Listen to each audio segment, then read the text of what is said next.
Le duc d'York est apparu très affecté alors qu'il montait à cheval dans le parc du château de Windsor. Sa dernière apparition publique date d'avril, et la prochaine doit avoir lieu dans quelques jours pour l'hommage au prince Philippe. Il a été qualifié d'imbécile absolu après que la vente de son chalet suisse a été gelée. Il n'apparaît plus que très rarement aux côtés de la famille royale depuis le début de ses ennuis judiciaires, et cela le pèse tant que le désarroi se lit sur le visage du prince Andrew.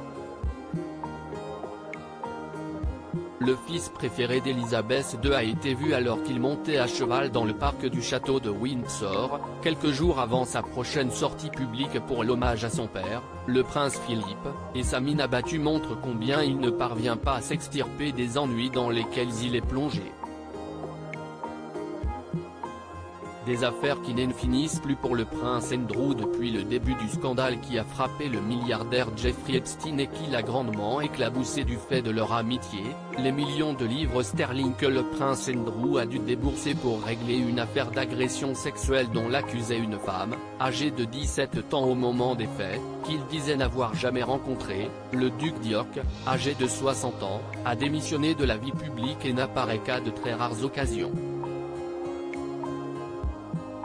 Mais cela ne s'arrête plus pour le père des princesses Eugénie et Béatrice. Il a en effet été qualifié d'imbécile absolu, après que la vente de son chalet suisse d'une valeur de 18 millions de livres sterling a été gelée, pour permettre à ses débiteurs de lui réclamer 1,6 million de livres sterling.